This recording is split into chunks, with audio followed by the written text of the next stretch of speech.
آج کی محفل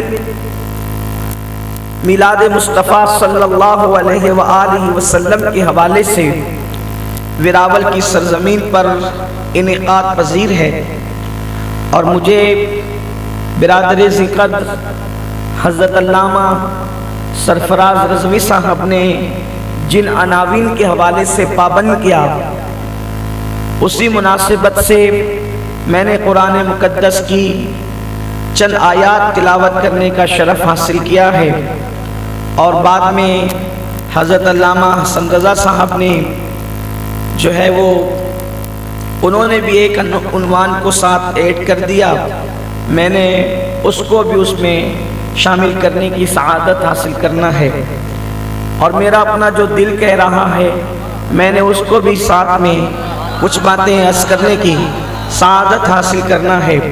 میرے پیارے آقا صلی اللہ علیہ وآلہ وسلم کے پیارے دیوانوں، اس وقت یہ جو دنیا ہے اس کے بارے میں مفکرین یہ کہہ رہے ہیں کہ پوری دنیا تیسری عالمی جنگ کی طرف بڑھ چکی ہے، اور بعض جو بہت زیادہ تیز دماغ مفکرین ہیں ان کا کہنا یہ ہے کہ تیسری عالمی جنگ شروع ہو چکی ہے۔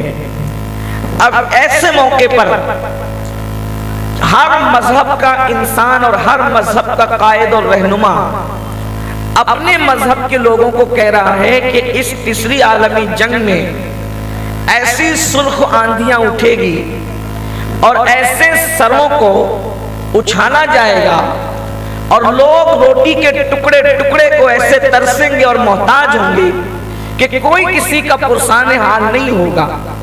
پہلی عالمی جنگ اور دوسری عالمی جنگ کو دیکھنے کے بعد تیسری عالمی جنگ کے نتائج کیا ہوں گے یہ ہر پڑھا لکھا انسان محسوس کر رہا ہے۔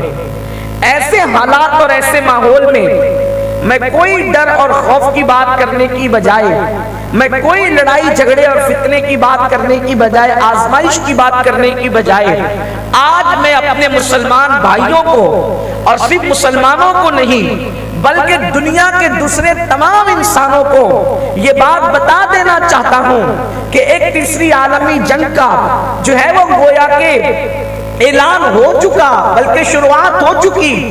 ایسے طوفان میں جبکہ آپ محسوس کریں کہ پہلی عالمی جنگ اور دوسری عالمی جنگ کے موقع پر ہتھیار اس قدر جو ہے وہ ترقی یافتہ نہ تھے، آج جس طریقے سے ہتھیار ترقی یافتہ ہیں، اب ایسے ماحول کے اندر وہ قوم جسے مسلمان کہتے ہیں، جن کا حال بیچاروں کا یہ ہے، جس طرح بکریاں اور جس طرح بھیڑیں بھولی بھالی ہوتی ہیں، میں سمجھتا ہوں کہ آج کی تاریخ میں مسلم امہ ان بھیڑوں سے اور بکریوں سے زیادہ بھولے پن کا شکار ہے۔ میں ان کو جانور سے تشبیہ نہیں دے رہا ہوں بلکہ بھولے پن کی بات کر رہا ہوں۔ بہت بھولی ہے میری قوم، اللہ اکبر، اتنی بھولی کہ کسی کے شوکتے پر اللہ اکبر قربان ہو جا رہی ہے، اتنی بھولی کہ کسی کے خوف اور کسی کی دھمکی پر ڈھیر ہو جا رہی ہے۔ حالات یہ ہیں، نہ ان کے پاس نہ کوئی علم کا منصوبہ ہے، نہ ان کے پاس کوئی مستقبل کا منصوبہ ہے، نہ ان کے پاس اپنی بیٹیوں کو کی آبرو بچانے کا منصوبہ ہے، نہ ان کے پاس آنے والے دور کے اندر جو حالات پیش آئیں گے ان سے نمٹنے کا منصوبہ ہے۔ اب آپ مجھے بتائیں، جب اس قوم کے پاس کچھ ہے ہی نہیں، جن کے پاس بہت کچھ ہے وہ تباہ اور برباد ہوں گے تیسری عالمی جنگ میں، تو جس کے پاس کچھ ہے ہی نہیں ان کا کیا حال ہوگا؟ لیکن میرے پاس ایک ایسا نسخہ موجود ہے، نسخہ کیمیا موجود ہے، ہمارے پاس ایک ایسی دولت موجود ہے، اگر آپ اس سے سرشار ہو جائیں تو انشاءاللہ یہ قادری فقیر اپنے رب پر بھروسہ کرتے ہوئے آج میلاد کی اس محفل میں آپ کو ضمانت دیتا ہے کہ کسی کے سر رہے یا نہ رہے لیکن تمہارے سر سلامت رہیں گے، کسی کی آبرو رہے نہ رہے تمہاری آبرو سلامت رہے گی، کسی کے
کچھ لوگوں کے دل میں خیال گزرا کہ عبادت سے زیادہ ان سے پیار کیسے کریں، توجہ فرمائیں، کچھ لوگوں کے دل میں خیال گزرا عبادت سے زیادہ ان سے پیار کیسے کریں۔ میں نے کہا اگر کتابوں میں مقام صاحبہ لکھا نہ ہوتا تو یہ جملہ کہنے کی جسارت نہ کرتا کہ عبادت سے زیادہ ان سے محبت کرے، کیونکہ صاحبہ بتا رہا ہے کہ کوئی سو رہا ہے اور کسی کی اصل جا رہی ہے، لیکن اصل والے نے اپنی اصل کو اس سونے والے پہ قربان کر دیا ہے۔ وہ قربان کرنے والا کوئی دیہات کا جاہل اور ان پڑھ نہیں تھا، وہ قربان کرنے والے کو باب مدینۃ العلم سید السادات علی مرتضیٰ کہتے ہیں، اور جس پہ قربان ہو رہی تھی اس کو محمد رسول اللہ کہتے ہیں۔ پھر اس سے بڑھ کر جو عظیم چیز ہے، عبادت سے بڑھ کر جان کی باری آتی ہے۔ اللہ اکبر، کوئی عبادت ان پہ قربان کرے، کوئی جان ان پہ قربان کرے۔ غار میں کوئی جان قربان اس طرح کر رہا ہے کہ سانپ ڈس رہا ہے، ڈس رہا ہے، ڈس رہا ہے، اور کوئی جان قربان کر رہا ہے۔ حالانکہ مسئلہ ہے کہ اگر عبادت اور جان دونوں آمنے سامنے ہو تو عبادت توڑ کر جان بچائی جائے۔ عبادت والے نے عبادت قربان کی، جان قربان کرنے والے نے جان قربان کی۔ جس نے جان قربان کی اس کو افضل البشر بعد الانبیاء بالتحقیق ابو بکر صدیق کہتے ہیں، اور جس نے قربان کی اس کو محمد رسول اللہ کہتے ہیں۔ اہل سنت کا امام اس پورے قضیے کو، قصے کو، مقدمے کو اس طرح بیان کرتا ہے اور بتاتا ہے۔ اللہ اکبر فرماتے ہیں، بلکہ اپنے آقا کی بارگاہ میں عرض کرتے ہیں، مولا علی نے واری تیری نیند پر نماز۔ وراول والو، میں کوئی خطیب آدمی نہیں کہ آپ کو بار بار کہوں کہ بولو سبحان اللہ، نہیں۔ میلاد کی محفل آپ کے ایمان کا تقاضا ہے۔ اگر آپ نبی کے نام پہ بولنا جانتے ہیں تو آپ کو بولنا پڑے گا۔ بلکہ میں تو لوگوں کو کہتا ہوں کہ جب نبی کی شان بیان ہوتی ہے تو اللہ بھی سبحان اللہ کہتا ہے۔ جس کے ذکر پر اللہ بھی سبحان اللہ کہے، اس پر میری سنی قوم جس کو میں تیسری عالمی جنگ میں بچانے کی بات کر رہا ہوں وہ سبحان اللہ بھی نہیں کہہ سکتے۔ اور یہ میں بار بار نہیں کہوں گا کیونکہ میں خطیب آدمی نہیں، اتنی ہمت میرے اندر نہیں ہے۔ ہماری جماعت کے جو خطبہ ہیں وہ کہتے ہیں، ابھی علامہ سرفراز صاحب، علامہ حسن صاحب محبتوں کا اظہار کر رہے تھے، مجھ پر گھڑوں گھڑوں پانی گر رہا تھا، یہ بزرگ لوگ کیا کہہ رہے ہیں، لیکن پھر اس لیے چپ بیٹھا تھا کہ اللہ والوں کی زبان سے جو بات نکلتی ہے وہ دعا بن کر کے قبول ہوتی ہے۔ میں کچھ نہیں، میری اوقات کچھ نہیں، میرے بھائیوں میری حیثیت اتنی ہے، اگر یہ سر سے امامہ ہٹا کر اور بدن کا کرتا ہٹا کر اگر میں کسی چوراہے پر بیٹھ کے بھیک مانگوں تو میری صورت بھی ایسی نہیں کہ کوئی مجھے بھیک دے۔ اگر زمانہ عزت کر رہا ہے تو صرف نالین مصطفیٰ کا صدقہ ہے، اس کے سوا اور کوئی بات نہیں ہے۔ یہی اساس عمل ہے میرا، اسی سے بگڑی بنی ہے میری، سمیٹتا ہوں کرم خدا کا نبی کی باتیں سنا کر، اس کے سوا اپنا کوئی تعارف نہیں ہے۔ اپنا سب سے بڑا تعارف یہ ہے کہ منم سگے سگانے محمد رسول اللہ، بس اس سے بڑھ کر اپنا کوئی تعارف نہیں ہے۔ اللہ اکبر، لیکن دعا کرتا ہوں اللہ ان کے جملوں کو میرے حق میں دعا بنا کے قبول کرے۔ میں آپ سے عرض کرنا چاہ رہا تھا، اللہ اکبر، امام اس کا بیان کرتے، مولا علی نے واری تیری نیند پر نماز، اور وہ بھی اثر جو سب سے اعلیٰ خطر کی ہے۔ اثر کیسے اعلیٰ خطر کی ہے؟ توجہ ہے آپ کی، اثر کیسے اعلیٰ خطر کی ہے؟ حدیث پاک میں آتا ہے جو اثر چھوڑ دے اس کے اعمال سب برباد ہو جاتے ہیں، اتنی قیمتی ہے اثر۔ صوفیاء کرام کہتے ہیں عصر کا وقت صوفیاء کے لیے شب قدر کا درجہ رکھتا ہے۔ جیسے لوگ شب قدر کو اہمیت کی نگاہ سے دیکھتے ہیں، وہ وقت عصر کا صوفیاء کے نزدیک شب قدر کا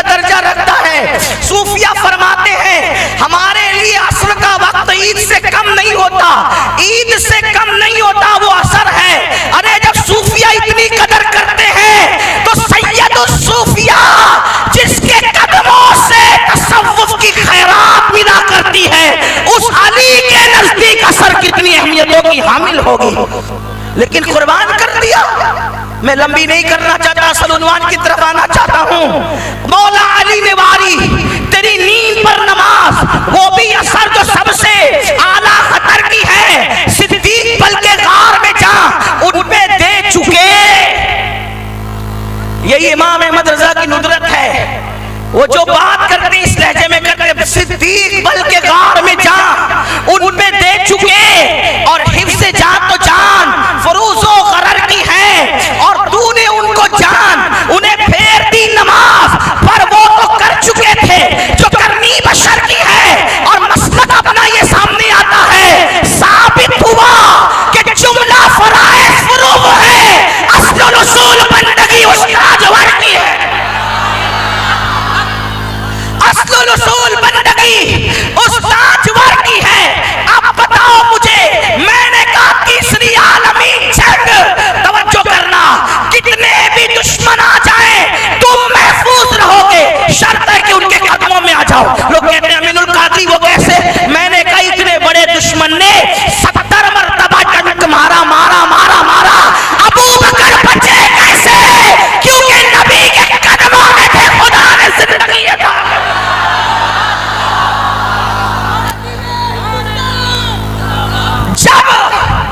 جب ان کے قدموں میں پڑے رہنے والے ابو بکر کو 70 بار ڈنک مار کے بھی کچھ بگاڑ نہیں سکتا، جب سانپ کا ڈنک بگاڑ نہیں سکتا تو لوگوں کے ہتھیار کیا بگاڑ سکتے ہیں؟ لیکن شرط ہے ان کے قریب آنا ہوگا، ان سے جڑنا ہوگا، ان کے قریب آنا ہوگا، ان سے جڑنا ہوگا، ان کی نسبتوں سے اپنے آپ کو قریب کرنا ہوگا، ان میں فنا ہونا ہوگا، ان سے عشق کرنا ہوگا، ان سے محبت کرنا ہوگا، ان سے پیار۔ کتنا پیار وہ خود کہتے ہیں، کتنا پیار۔ لا یؤمنو احدکم حتی اکون یقال انہ مجنون۔ توجہ ہے آپ کی مسلمانوں، فرماتے میرے آقا جب تک تیرے دل میں نبی رحمت کا عشق اتنا نہ ہو جائے کہ تجھے لوگ دیکھ کر جب تک دیوانہ نہ کہیں، ذرا بولے کیا کہے؟ انہو مجنون، اے پاگل ہو گیا ہے، اس وقت تک تیرا ایمان کمال کو نہیں پہنچ سکتا۔ کب تک؟ جب تک دنیا تانا نہ دے۔ مطلب پاگل، پاگل کو دیکھا ہے؟ نہیں دیکھا، چلے ہم ہی پاگل بنے۔ پاگل کسے کہتے ہیں؟ پاگل کے بارے میں لوگ الگ الگ ڈیفینیشن بیان کرتے ہیں۔ آج کسی دیوانے سے پاگل کی تعریف سنو، لوگ کہتے ہیں جسے پتھر مارے وہ پاگل، جو گالیاں دے وہ پاگل، جو بڑبڑ کرے وہ پاگل۔ مجھے جو سمجھ میں آیا وہ یہ، ایک ہی بات کو بار بار ریپیٹ کرنے والا پاگل ہے۔ توجہ نہیں سمجھے یہ بات، پھر لوگ گجرات میں مجھے کہتے ہیں کہ آپ بار بار دلی لکھنؤ کی بات کیوں کرتے ہیں، کہ اگر میں یہ بات دلی لکھنؤ میں کہتا تو لوگ چپ نہ رہتے، اس لیے کہ لوگ وہاں اردو اچھی سمجھتے ہیں۔ بہرحال اردو کوئی کہیں بھی اچھی سمجھے، مگر دل جہاں عشق والے ہوتے وہاں بھاری سب بات کامیاب ہوتی ہے۔ نہیں سمجھے پاگل کا تعارف؟ پاگل، آپ کے یہاں گجراتی میں پاگل بولنے کے لیے مجھے شرم آتی ہے، کیونکہ آپ کے یہاں پاگل کے لیے الفاظ بڑے اچھے مجھے نظر نہیں آئے۔ ہاں میں وہ بول نہیں پاتا ہوں، ہاں میں اسٹیج پہ بولوں گا بھی نہیں، کیونکہ آپ لوگ پاگل کو عجیب الفاظ سے یاد کرتے ہیں کہ اس کو بھی لوگ دلی لکھنؤ میں سنے تو کہیں گے کہ اس کو بھی کیا ہو گیا، یہ پاگل تو نہیں ہو گیا۔ لیکن بہرحال گجرات والے پاگل کو کچھ عجیب بولتے ہیں، لیکن یہاں نہیں بولوں گا اس کو، بہرحال کیونکہ لوگ کہاں بیٹھ کے سنتے۔ توجہ کریں، پاگل کا مطلب یہ ہوتا ہے کہ وہ ایک ہی دھن میں رہتا ہے اور بات بھی ایک ہی کرتا ہے۔ مطلب کیا؟ فرزانے ہوتے ہیں، دانشور ہوتے ہیں، عقل مند ہوتے ہیں، تو جہاں بیٹھتے وہاں کی بات کرتے ہیں، لیکن دیوانے کو دھن ایک بات ایک، دماغ ایک طرف لگا ہے، بات ایک کر رہا ہے، وہ ہے پاگل۔ مطلب کیا؟ اگر کسی کو لڑکی کی محبت نے پاگل کیا تو وہ اسی لڑکی کا ذکر کرے گا، جیسا کہ تاریخ میں آتا ہے کہ مجنون ہمیشہ لیلا لیلا لیلا لیلا لیلا لیلا کرتا رہا۔ بلکہ ایک واقعہ تاریخ میں آیا ہے، کہاں تک درست ہے مجھے نہیں پتا، لیکن تاریخ میں آیا ہے کہ ایک مرتبہ دو بزرگوں میں اختلاف چل رہا تھا، امام حسن گزر رہے تھے، دیکھا کہ ایک بندہ جو ہے جنگل میں بیٹھا ہوا ہے۔ امام حسن نے سوچا سوچا کہ ذرا میں اس بندے کی رائے لے لوں، کیونکہ دو بزرگوں میں اختلاف چل رہا ہے، ان کے ماننے والے کہتے خلیفہ انہوں نے بننا، ان کے ماننے والے کہتے خلیفہ انہوں نے بننا، خلیفہ بنے کون؟ امام حسن سرکار نے پوچھا او بندے قیس ذرا یہ بتا کہ دو بزرگوں میں اختلاف چل رہا ہے، تیری رائے کیا ہے؟ تو کس کو ووٹ دے گا کہ کون خلیفہ بننا چاہیے؟ جنگل میں بیٹھا ہوا قیس ہنس کے کہتا ہے حسن اگر بات خلیفہ کی ہے تو خلیفہ تو میری لیلا کو بننا چاہیے نا، خلیفہ تو میری لیلا، آپ کہتے ہیں یہ بزرگ بنے گی، یہ بزرگ بنے، لیکن میرا کہنا یہ ہے کہ خلیفہ میری لیلا ہونا چاہیے۔ امام حسن نے ہنس کے کہا تو مجنون ہے مجنون، تجھے ایک بات کے سوا کوئی دوسرا سجائی نہیں دیتا، تو مجنون ہے مجنون۔ آپ سے پوچھنا چاہتا ہوں ارے بھائیو، اس کو لیلا کے سوا کسی کا نام ہی نہیں آتا، اس کو لیلا کے سوا کسی کی بات ہی نہیں آتی، وہ اتنے بڑے مقدمے میں بھی کہتا ہے کہ میری لیلا خلیفہ بنے، حالانکہ مورخین نے لکھا کوئی بات آپ سے مانے تو مانے نہیں تو ایک ذوق کی بات ہے، اللہ اکبر۔ تو پاگل اس کو کہتے ہیں دھن ایک ہو زبان بھی ایک ہو، یعنی کہ گلی بدلے بات بدلے یہ فرزانوں کا کام ہے، لیکن گلی کوئی بھی ہو ذکر یار ہو یہ دیوانے کا کام ہے، محفل کوئی بھی ہو سوچ ذکر یار ہے دیوانے کا کام ہے۔ تو آقا فرما رہے جب تک تیرا عشق تجھے اس منزل میں نہ پہنچا دے اس وقت تک تیرا کامل ایمان نہیں ہو سکتا کہ لوگ تجھے مجنون مجنون مجنون پاگل پاگل کہہ کے پکارے۔ تو پاگل کا مطلب کیا؟ بال بڑے ہو جائیں، بال بکھر جائیں، گالیاں دے، پتھر کا، یہ پاگل نہیں، فکر ایک ہی ہو، خیال ایک ہی ہو، دھن ایک ہی ہو اور ذکر بھی ایک ہی کا ہو، اس کو کہتے پاگل۔ تو حضور فرما رہے جب تک تیرا عشق تجھے پاگل نہ کہلوائے تو کامل مومن نہیں ہو سکتا۔ مطلب کیا؟ او بندے سب کی فکر چھوڑ دے، ایک ہی فکر تیری ہو، کیا؟ آمنہ کا لال، آمنہ کا لال، آمنہ کا لال، اور تو جہاں بیٹھے تیری زبان پر وہ آمنہ کا لال، آمنہ۔ لوگ اس کو تو ان کے سوا کوئی دکھتا ہی نہیں ہے، پاگل ہو گئے۔ صدیق اکبر کے والد سے کسی نے پوچھا صدیق اکبر کے والد سے او عثمان، ان کے والد کا نام کیا ہے؟ عثمان۔ او عثمان تیرے بیٹے کو کیا ہو گیا؟ آج کل سنتے ہیں کہ تیری اور تیرے بیٹے میں جمتی نہیں ہے، ہو کیا گیا تیرے بیٹے کو؟ بڑا فرما بردار تھا، آج کل تو اس سے ناراض رہتا ہے۔ تو سن کے انہوں نے کیا جواب دیا؟ او میرا بیٹا پاگل ہو گیا محمد کی محبت میں، میرا بیٹا پاگل ہو گیا، اس کو کچھ سجائی نہیں دیتا، بس وہ گھر میں بھی آتا ہے تو اسی کا ذکر کرتا رہے، اسی کی بات کرتا رہتا ہے، اسی کی دھن میں رہتا ہے۔ تو پتہ چلا عشق مصطفیٰ اس منزل پہ پہنچے کہ زبان ان کا ذکر کرے، خیال انہی کی طرف رہے۔ تو میرے امام اسی لیے تو کہتے ہیں دہن میں زبان تمہارے لیے، صرف تمہارے لیے، صرف تمہارے لیے، دہن میں زبان تمہارے لیے، بدن میں جان تمہارے لیے، ہمارے یہاں تمہارے لیے، اٹھے بھی وہاں تمہارے لیے۔ جب یہ پوزیشن ہو جائے تو پھر انہیں جانا، انہیں مانا، نہ رکھا غیر سے کام۔ للہ الحمد میں دنیا سے مسلمان گئے۔ نعرہ تکبیر، نعرہ رسالت، مسلک اعلی حضرت۔ میں نے کہا صرف تمہارے لیے؟ تب لوگ کہیں گے کہ صحابہ کہاں گئے، اہل بیت کہاں گئے، غوث پاک کہاں گئے، غریب نواز کہاں گئے؟ میں نے کہا یہ سب لوگ حضور کے دامن میں سمٹے ہوئے ہیں، یہ غیر نہیں ہے، یہ غیر نہیں ہے، غیر کچھ اور ہے جس کی تشریح کبھی کی جائے گی۔ لیکن ایک بات، ان سے جڑو، اپنے بچوں کے دلوں میں ان کا عشق پیدا کر۔ اب یہاں دوسری بات آتی ہے، یہ بات اینڈ میں مکمل کرنے کی سعادت حاصل کروں اگر ٹائم رہا تو۔ ان کا ذکر ہو احترام کے ساتھ، ان کی محفلیں ہوں، ان کے معجزات۔ آج کتنی افسوسناک بات ہے کہ مسلمانوں کو رسول اللہ کے ماں باپ کا نام بھی نہیں پتا، حضور کی ازواج کے نام بھی نہیں پتا، کہتے ہیں عاشق رسول ہیں۔ بڑی معذرت کے ساتھ تم نے اوروں کے شجرے تو یاد کر رکھے ہیں کہ جس ہیرو نے فلم بنائی اس کا باپ کون، اس کا دادا کون، اس کا پردہ، ان کے شجرے یاد ہیں، لیکن تمہیں جس سے جان سے زیادہ محبت کرنے کا حکم ہے اس کے بارے میں کوئی معلومات ہی نہیں۔ معلومات نہ ہونے کا نتیجہ ہے کہ انٹرنیٹ پر بیٹھ کر کے کوئی بھونکنے لگتا ہے تو آپ اس سے بھی متاثر ہو جاتے ہیں.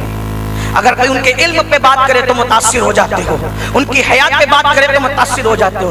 میں نے کہا مسلمانوں کو اپنے نبی کے عشق میں اتنا دیوانہ ہونا چاہیے کہ بات کرنے والوں کو نہ دیکھو, دنیا سے یہ کہو کہ تو ان کے علم کی بات کرتا ہے, یہ چھوٹی بات کر رہا ہے, میرے نبی کی شان اس سے بڑھ کر کے ہے. تو نبی کی حیات کی بات کر رہا ہے, تو چھوٹی بات کر رہا ہے, میرے نبی کی شان اس سے بڑھ کر کے ہے. آپ کیا سمجھتے ہیں میرے بھائیوں, حضور علیہ الصلوۃ والتسلیم کی محبت, حضور کی عظمت یاد رکھنا, اللہ نے محبوب کا مرتبہ دنیا کے اندر واضح ہونے ہی نہیں دیا. اللہ نے پردے ڈالے ہیں. یہ جتنا سنتے ہو نا, جتنا مقام مرتبہ سنتے ہیں, یہ سب پردے میں ہے. تو یہ حال ہے, اگر پردے اٹھ جائیں تو حالات کیا ہو اس کا آپ اندازہ نہیں کر سکتے. اللہ اکبر. مصطفیٰ جان رحمت کو ہم سب کچھ مان کر بھی عبدہو کہتے ہیں, اس میں ہمارا کوئی اختلاف نہیں ہے, لیکن ان کی عبدہو کے اندر حدوں کا حال یہ ہے کہ اللہ نہ جبریل اس کی حقیقت سے واقف ہے, نہ صدیق اس کی حقیقت سے واقف ہے.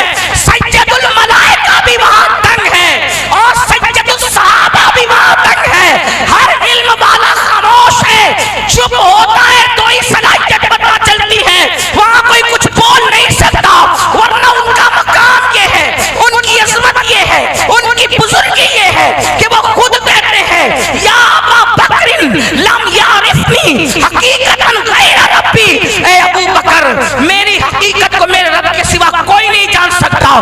جو جتنا جانتا ہے وہ اتنا چپ ہونے لگتا ہے, جو جتنا جانتا ہے وہ اتنا خاموش ہونے لگتا ہے, جو جتنا جانتا ہے وہ اتنی کم باتیں کرنے لگتا ہے.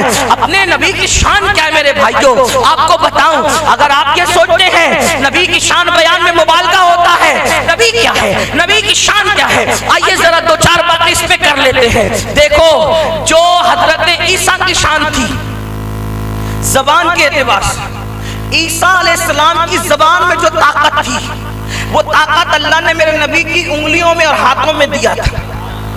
زبان کی طاقت بڑی ہوتی ہے, اتنا یاد رکھنا, زبان بڑا کام کرتی ہے.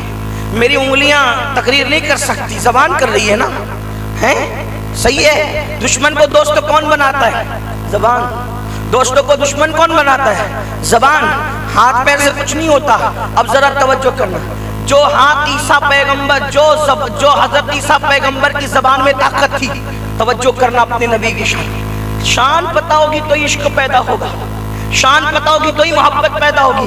شان ہی نہیں معلوم, اور آپ جو ہے الجھے ہوئے مقرروں کے چکر میں. وہ مقرر نے یہ علم پہ بحث کر دی, اس نے حیات پہ بحث کر دی. میں نے کہا چھوڑ, ہمیں تو حکم ہے, ہم تو ماننے اسی خطیب کو ہے جو ان کی بولی بولے, ان کے. ہمیں خطیبوں سے کیا لینا.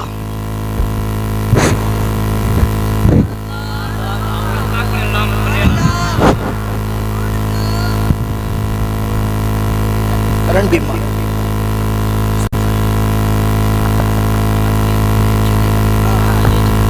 کوئی بات نہیں, کرنٹ کی بات ہو رہی ہے تو کرنٹ ہی آئے گا. کیا درود شریف پڑھیں. وہ اس لیے ہاتھ میں لے لیا کہ وہ قریب دور ہو رہا تھا, پھر آواز چاہے وہ ساتھ نہیں دیتی ہے نا, تو پھر ایسے عشق کے ماحول میں پھر اعتراض بھی کرنا اچھا نہیں لگتا. مائک پہ میرے عادت ہے شروع ہو تو شروع ہو, اور میں تو مائک والے بھیا پہ کبھی ناراض بھی نہیں ہوتا, لوگوں کو ہی منع کرتا. مشین ہے, بگڑتی بنتی رہتی ہے, لیکن مشین کے بگڑنے سے کوئی اتنا نقصان نہیں ہوتا. آدمی نہیں بگڑنا چاہیے. اس کو کھولے, اس کو کھول دیں, اس کو پورا کھولے, پورا کھولے, اور اس کو چھوڑ دیں ایک حالت پر. ایک بار سب مل کر درود شریف پڑھ لیں, اس کو تو قریب کر دیں. اللہ رب محمد صلی اللہ علیہ وسلم. ہاں ایک لگا قریب کر دو, درود شریف پڑھ لیں سب لوگ مل کر. درود شریف پڑھیں میرے بھائی.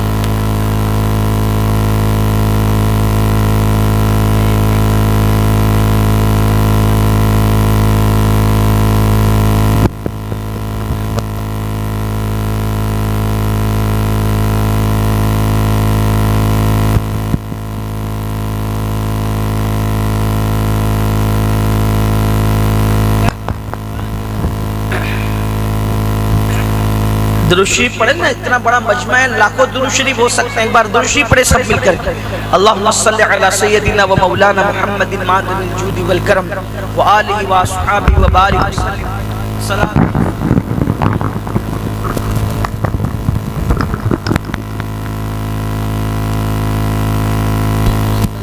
سلام علیکہ یا رسول اللہ صلی اللہ علیہ وسلم.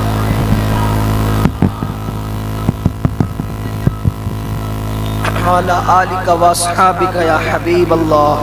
جزاک اللہ, ماشاءاللہ. ایک بار اور درود شریف پڑھیں, بات آگے بڑھے. اللہم صلی علی سیدنا و مولانا محمد معدن الجود والکرم و آلہ و صحبہ و بارک وسلم. صلاۃ و سلام علیکہ یا رسول اللہ. جو طاقت زبان عیسیٰ میں تھی وہ طاقت میرے نبی کے ہاتھ میں, بلکہ اس سے زیادہ طاقت. اب دیکھو اپنے نبی کی شان.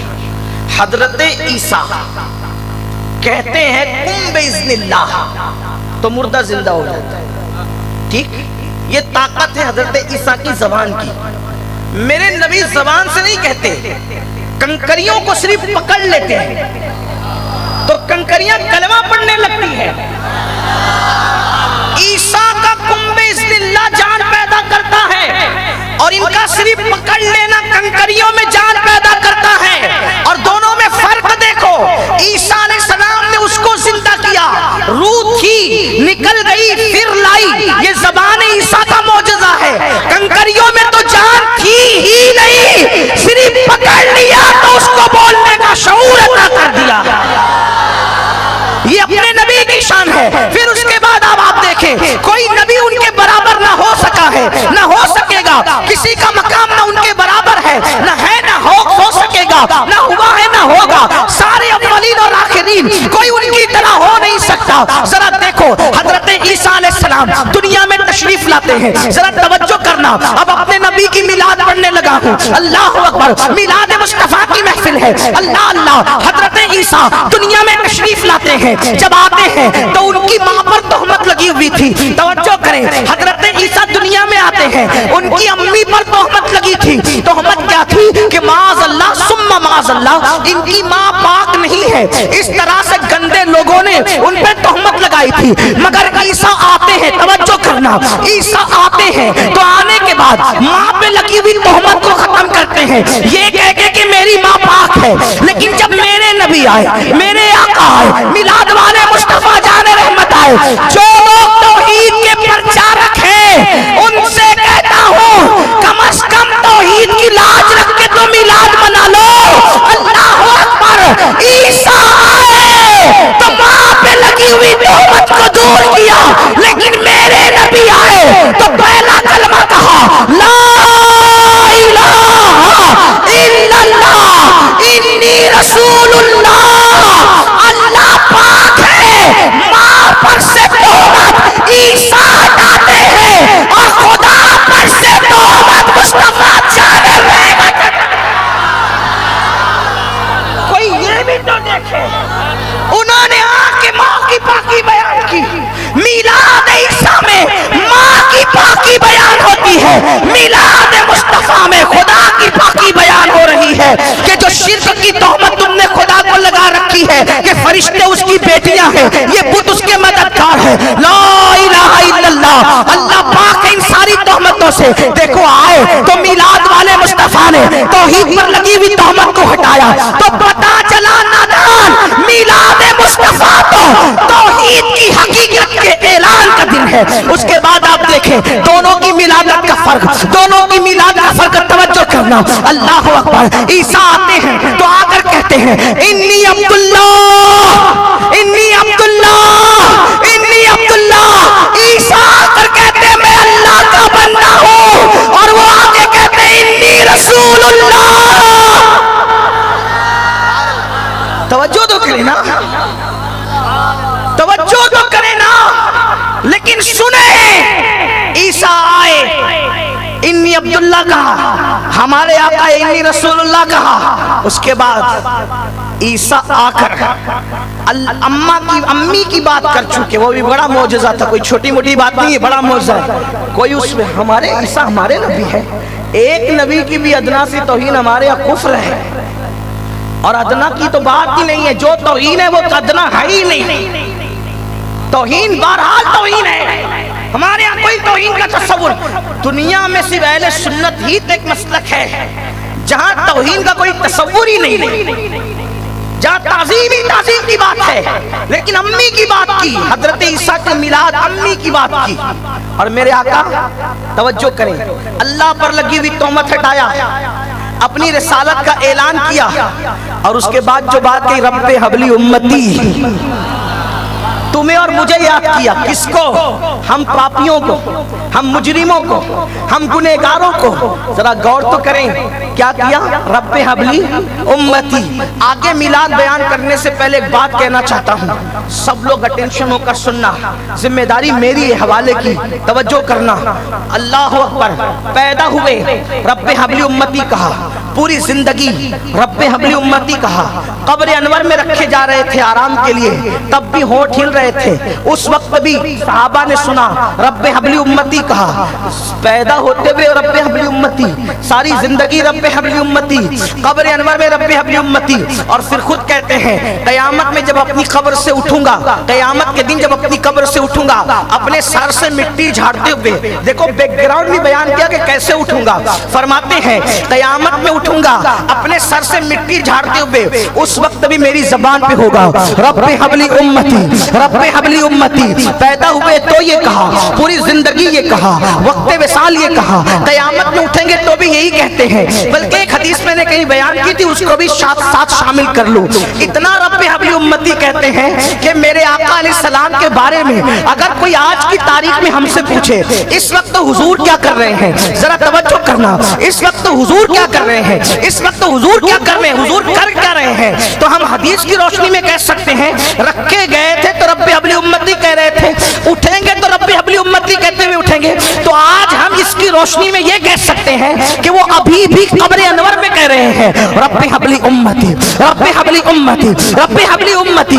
یہ رب حبلی امتی کی طاقت ہے، یہ رب حبلی امتی کی طاقت ہے کہ آج ہم پہ پتھر نہیں برستے، توجہ کرنا، رب حبلی امتی کی یہ اس کا فیضان ہے کہ آج ہمارے چہرے سور اور بندر کی طرح نہیں کیے جاتے، یہ رب حبلی امتی کی برکتیں ہیں کہ آج اللہ اکبر کیڑے ہمارے جسموں کو نہیں کھاتے، جسم مست نہیں ہوتے۔ آپ کہیں گے وہ کیسے؟ میں نے کہا میرے عزیز، قوم لوط میں 4 گناہ تھے تو پتھر برس گئے، قوم عاد کے گناہ تھے ان کو اڑا دیا گیا، کسی کو دھسا دیا گیا، کسی کے چہرے سور اور بندر کی طرح کر دیے گئے، بلکہ میرے بھائیوں یہ بات میں آپ سے کہوں ویراول اور آس پاس سے آنے والوں، جن کے چہرے اللہ نے سور اور بندر کی طرح کیا وہ تیلی تمولی کی اولاد نہیں تھے، جن کے چہرے خدا نے سور اور بندر کی طرح کیا وہ نبیوں کی اولاد تھے، آل پیغمبر تھے۔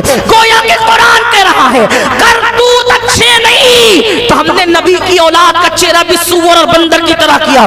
ذمہ داری میری ہے، قرآن کی روشنی میں کہہ رہا ہوں، یہی تو بات ہے مسلمانوں۔ اللہ اکبر، انہوں نے کیا کیا تھا؟ اچھا کیا بھی کیا تھا؟ اللہ اکبر، جس دن اللہ نے شکار کرنے کے لیے منع کیا تھا سنیچر کے دن، اسی دن انہوں نے شکار کر لیا تھا بہانے ہیلے سے، جیسے آج کل لوگ سود کھا رہے ہیلے بہانے سے۔ مسجد کے متولی صاحب ہوں، حاجی صاحب ہوں، ہر سال عمرہ پہ جانے والے ہوں، چھپ چھپ کر کے اور سفید کپڑے پہن کر کے ٹوپیاں سجا کے داڑیوں کی تراش خراش، ہر چھٹی پہ اجمیر شریف جا رہے، ہر 11ویں پہ غوث پاک کی نیاز کر رہے اور گھر کہہ رہے سود کے دھندے۔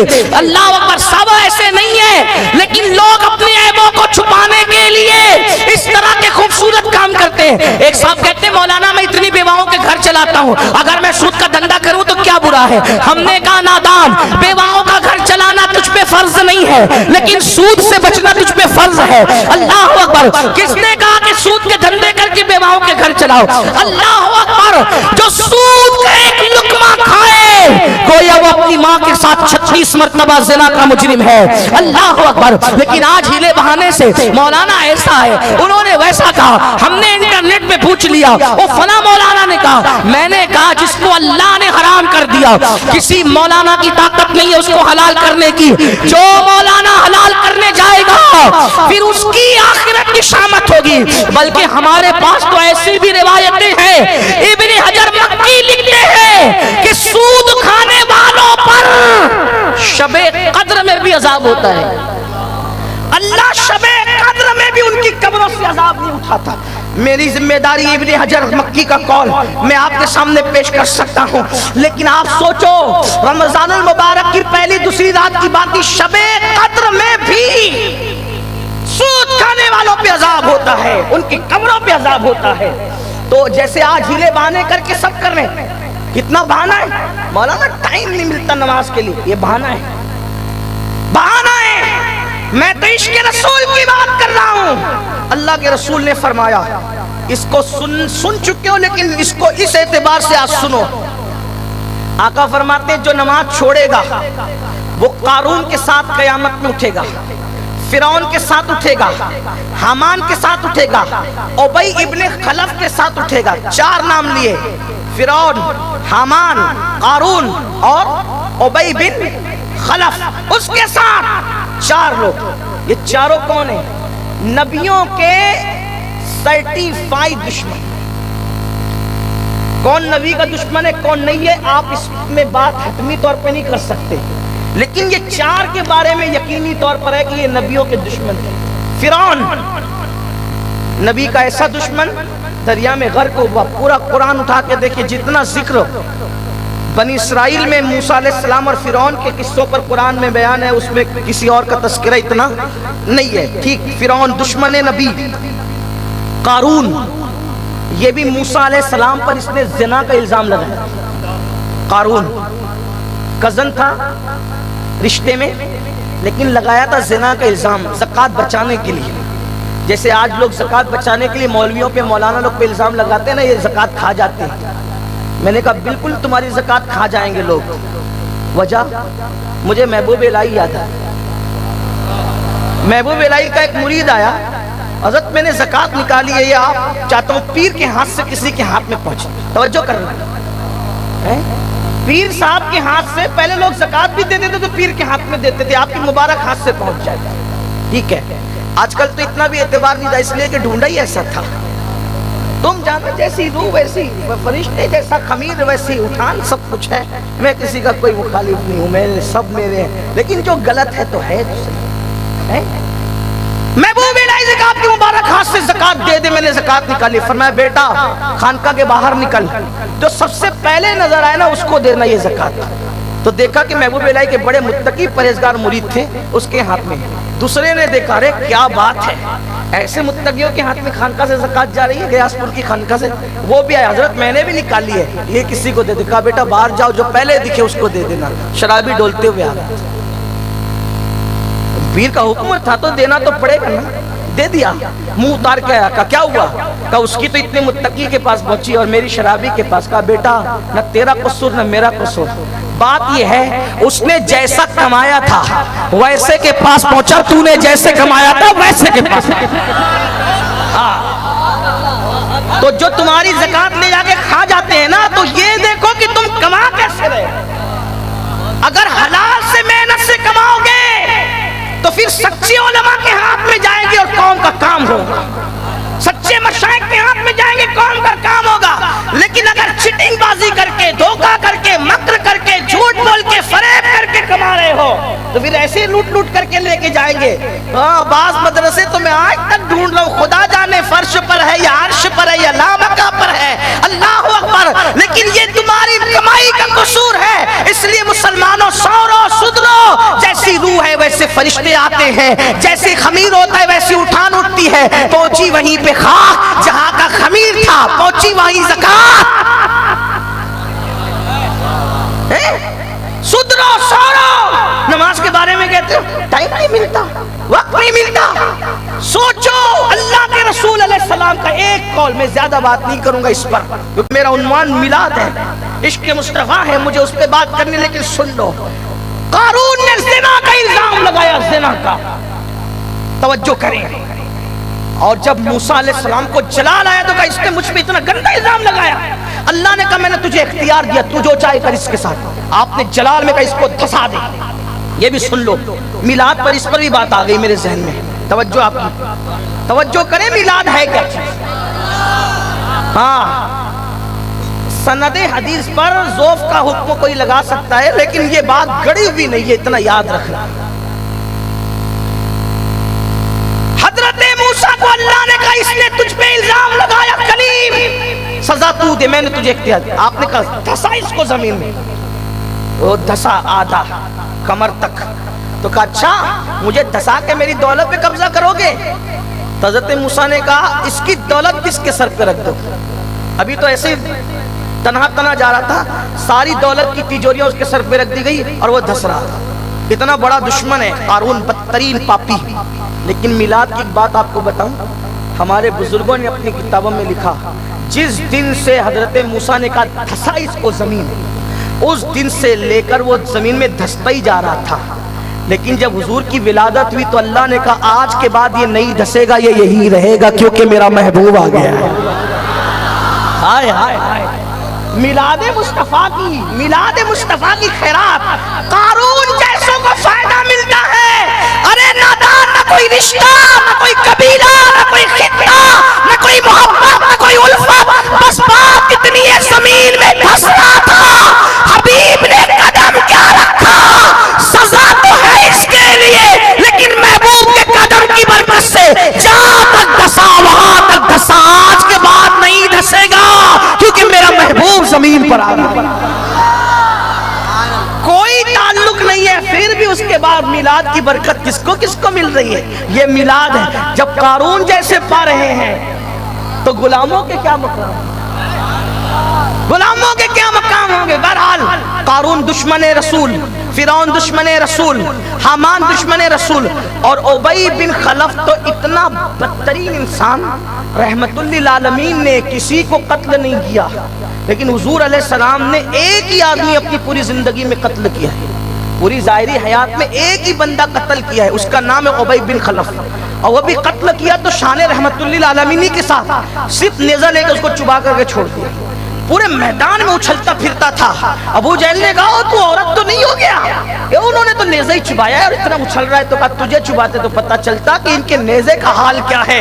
اللہ اکبر، واللہ انہوں نے نیزہ لگا کے چھوڑ دیا، اگر وہ مجھ پہ تھوک دیتے تو بھی میں مر جاتا، ان کے تھوک کے اندر یہ تاثیر۔ اب نبی رحمت فرما رہے جو نماز نہیں پڑھے گا ابی بن خلف کے ساتھ اٹھے گا، فرعون کے ساتھ اٹھے گا، حامان کے ساتھ اٹھے گا، قارون کے ساتھ اٹھے گا۔ حدیث سے اشارت النص کے حوالے سے مطلب کیا نکل رہا ہے؟ جیسے یہ لوگ نبی کے دشمن ہے ویسے بے نمازی نبی کے دشمنوں میں شمار ہو رہا۔ کہاں ہو؟ اللہ کے رسول علیہ السلام فرماتے ہیں جس نے جان بوجھ کے نماز چھوڑی، جان بوجھ کے، وہ میرے ذمے سے باہر ہے، اس کے ساتھ قیامت میں میرا کوئی وعدہ نہیں۔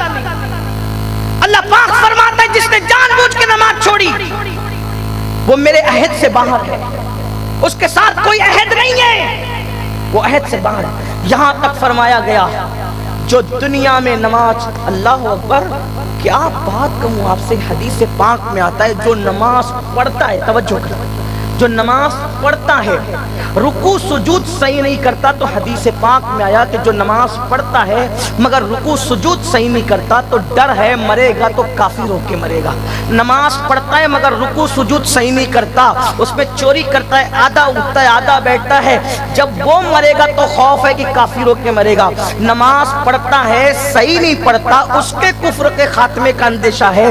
جو سرے سے نماز پڑھتا ہی نہیں وہ کیسے مومن مرے گا؟ میرے عزیز، میرے بھائیوں، اپنے حال پہ رحم کرو۔ اللہ اکبر، مرنے کے بعد اگر اللہ کے یہاں خون کے آنسو رو رو کر پورا سمندر بھر دو گے، توجہ کرنا، اللہ کے یہاں رو رو کر مرنے کے بعد خون کے آنسوؤں کا پورا سمندر بھر دو گے اور پھر اللہ سے کہو گے مولا دنیا میں ایک سجدہ کرنے کی جانے کی اجازت دے دے کہ جا کے ایک سجدہ کروں، مہلت نہیں ملے گی۔ یہ دنیا کے اندر آئے ہو، عبادت کا موقع ہے کر لو، عبادت کا موقع ہے کر لو، عابد بننا ہے بن جاؤ، بہانے مت بناؤ۔ نمازی ہوئے بغیر سچے مسلمان نہیں ہو سکتے۔ بڑی معذرت کے ساتھ راول والو، قادری بنو، چشتی بنو، نقشبندی بنو، سہروردی بنو، رضوی بنو، شذوی بنو، برکاتی بنو، مداری بنو، وارسی بنو، کچھ بنو، تم نے سب کچھ بن گئے، لیکن کیا تم سچے مسلمان بھی بنے؟ خدا کی عدالت میں نہ آپ کے سر پہ رکھی ہوئی سفید امامہ چلے گا، نہ آپ کے سر پہ رکھا ہوا ہرا امامہ دیکھا جائے گا،